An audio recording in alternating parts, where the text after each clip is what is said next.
So Illinois' fiscal problems way predate even the crash of 2008. They're chronic, and they still persist, even though a number of changes have been made. I'll show you a graph in a second, which graph is similar to one shown you by both of the previous speakers. A lot of the problems, as Professor Gertz just said in his slide labeled "Do Nothing," have to do with what I like to call time-shifting budget practices. Various sorts of buy now, pay later, where pensions are the big one. You buy the labor services now, but you pay with promises to take care of somebody after they retire. Buy now, pay later, or revenue time shifting, or one-time revenue sources, and so on. So time shifting is a big source of our current problem. The problems were not caused by, but were exposed by the crash of 2008. And since then, we've done a lot on the spending side. There have been a lot of cuts made, painful to many particular categories of recipients, social services, education, and so on. And in 2011, there was a number of temporary changes authorized. And most important among them was a big increase in income tax rates, both the personal income tax and the corporate income tax. You can see on the chart in front of you that the personal income tax rate went from 3% to 5% for 3 years, but then at the end of this calendar year, it's scheduled to go back down and then drop again in another 10 years. Same thing for the corporate rate, went from 4.8 to 7%, and then in 2 steps it's going to drop back down to 4.8%. So as I said, we made a number of changes on the spending side, most of necessity. We passed this big temporary tax increase, and also just December of 2013, there were major changes to the pension law, which have big, especially long run, not much in the way of short run, but long run savings to the state. So a little bit about our fiscal futures model.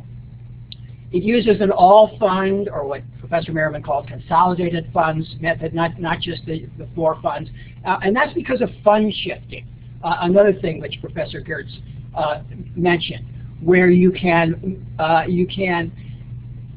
change the general funds budget, make it look more rosy by moving funds in from special purpose funds. But that's limited and exhaustible, as he explained.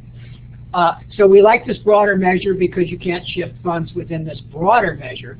We want to look at the realistic situation. It looks at the budget gap, the difference between total revenue and total spending. And then when we do our projections, we want to get the time-shifting elements out of there, so we focus on sustainable revenue, and that means we exclude 2 things: new borrowing and decreases in pre-existing fund balances. So you can spend what's available in either the general fund accounts, the financial assets linked to that fund, or other funds, but that's not sustainable, as astutely argued by Professor Gertz. So when we look at the revenue side of the budget, we take out the new borrowing and the pre-existing fund balances, and then we use that model to project out 10 or more years. And you've seen, concentrating on the red line, you saw that same line, but for more years, going back historically in a slide by Merriman. You saw that this, in a slide from Professor Gertz, that this is the difference between total revenue and total spending. He had those lines diverging up top and then linked to a green line, which here shows up as red. So after the new pension law, and assuming, which is a somewhat heroic assumption, assuming that this passed constitutional muster, we are looking at a deficit, a negative fund balance, a negative gap of about $1 billion for the current fiscal year, growing over time to about $12.5 billion. You can see that red line. The top line, the dotted line in this graph, is what if we kept the income tax rates up at their current 2014 levels and didn't have them drop in 2 stages in 2015 and again in 2025. You can see that eliminates about half or more of the gap. But a point I want to emphasize here, and was made by both the previous speakers, does not eliminate the projected imbalance for the state of Illinois. So we've made big changes on the spending side already. We've cut pensions, and even if we keep taxes up at their current, not scheduled rates, we still have a remaining problem on the order of $1 billion, $2 billion for a number of years, and then growing to about $5 billion 10 years out. So the question becomes, we saw the numerical amount there, but the question becomes, should the 2011 tax increase be made permanent or allowed to expire as scheduled at the end of this calendar year at the beginning of 2015? You just saw that it eliminates about half the gap, half the amount that spending would otherwise have to be cut, or half the amount of other balancing changes that would have to be made. Indeed, when Governor Quinn proposed his budget for the upcoming fiscal year, 2015, he included a recommendation that the tax increase stay in place and not be cut. Now, he did, for political reasons, sweeten that to include greater property tax subsidies to individuals, but that just makes a bigger gap than my previous picture just said. So what the pros and cons are fairly simple. The pros, what we've already seen, and I'll go back a slide to remind you of that the size of the gap, the solid red line, the size of the gap. This is something which by mere enactment could roughly cut the gap in half or more. That's the big, we're in such a big hole that Governor Quinn, I'm reading his mind, but surmised that it just isn't possible to undertake politically acceptable cuts, that this tax increase or non-decrease is what we need to make things balanced. That's on the pro side. It's just the sheer magnitude of the mess we're in. On the con side, on the counter-argument side, I mean, of course, you could add a number of things that are in the political debate, like you promised. But there's two things to consider with the higher tax rates. One with the personal income tax, one with the corporate income tax. The higher rates leave, and I'll show you this in a second, the higher rates leave lower income families in Illinois with a relatively quite high tax rate. And similarly, the higher rate, if left on corporations, is very high compared to other states that have an income tax. Let's look at the first of these.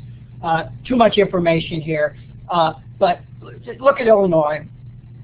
We have this current 5% rate on everybody. It's a flat rate, unlike other states, some other states that have a progressive rate. There's a 5% rate on the lowest income people, and jump to the last column there. A married couple with just two deductions, no kids, would start paying that rate at only $4,200. That is a very high tax rate on low-income, working, poor individuals. And that argues against that. Now, the governor in his proposal indeed recognized this problem and accompanied his proposal to keep tax rates up with a earned income tax credit that particularly benefits the low-income working poor. So keeping tax rates up has this problem, but keeping tax rates up as proposed by Governor Quinn takes away that sort of con or that counter argument because it has at the cost of a good bit of revenue, but it has that softening feature on this particular negative aspect. The corporate income tax. This is tricky to understand. I just said that the rate in Illinois is 7%, or we go back down to 4.8% in steps. But actually, there is another feature of Illinois taxes that adds 2.5% to that. It's something called the personal property replacement tax. We used to tax in Illinois in some places machinery and equipment as part of the property tax. When Illinois outlawed that, in order to get revenue to the local governments that were affected, they did this add-on to the corporate rate, 2.5%. But that's there, so it isn't 7%. It's 9.5%. That 9.5% rate is among the highest of all states with a corporate income tax. It is a very high rate. Iowa goes up to 12, but that's a progressive tax, and it goes up there only for the higher income corporations. So we took years, decades getting in this mess. The recession and the attendant effect on revenue collections exposed the fact that we had done years of these palliatives, these time-shifting practices, these okay to get you through a year but can't be sustained practices. So we got in this mess. We figured out what a big mess we were in the 2008, 2009, 2010 period. Changes on the spending side have been made since then, most notably and recently big cuts, if they withstand a constitutional challenge, to pension benefits. And we also have these temporary higher rates, which are currently in dispute, or the General Assembly is going to have to vote a budget, and it's a tough vote for them whether or not they vote for higher taxes or not lower taxes, whatever language you use for that.